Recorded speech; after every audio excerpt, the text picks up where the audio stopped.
موسیٰ ایک عظیم قائد کے طور پر جانے جاتے ہیں۔ موسیٰ کے والد کا نام عمرام اور ماں یوکبت ہے۔ موسیٰ کے ماں اور باپ دونوں کا تعلق لاوی کے گھرانے سے تھا۔ لاوی یعقوب کا بیٹا تھا اور یوسف کا بھائی تھا، یعنی موسیٰ کا تعلق بھی ابراہیم کی نسل یعقوب کے گھرانے سے تھا۔ موسیٰ کو حلیم شخص کہا جاتا ہے۔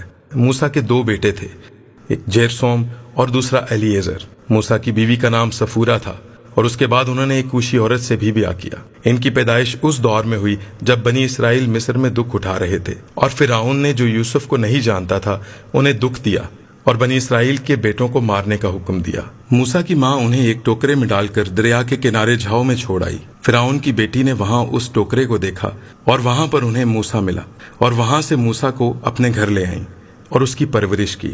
مصر میں مقدس موسیٰ نے مختلف علوم کی تعلیم حاصل کی۔ موسیٰ نے ایک مصری کو قتل کیا اور فرعون کے ڈر سے وہ بھاگ گئے۔ 40 سال بعد خدا موسیٰ کو جلتی جھاڑی میں ملے اور اسرائیل کی رہائی کے لیے انہیں حکم دیا۔ خدا نے موسیٰ کو معجزات کی قوت بھی دی اور انہوں نے مصر میں مختلف طرح کے معجزات کیے۔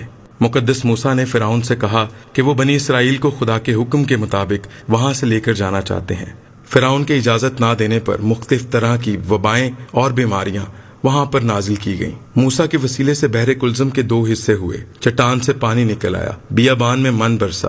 2 مرتبہ 40 دن کے لیے وہ خدا کے حضور کوہ سینا پر گئے۔ وہاں پر انہیں 10 احکام اور شریعت بھی دی گئی۔ خدا موسیٰ سے روبرو بات کرتے تھے۔ مقدس موسیٰ نے خیمہ اجتماع کے مسکن کو کھڑا کیا۔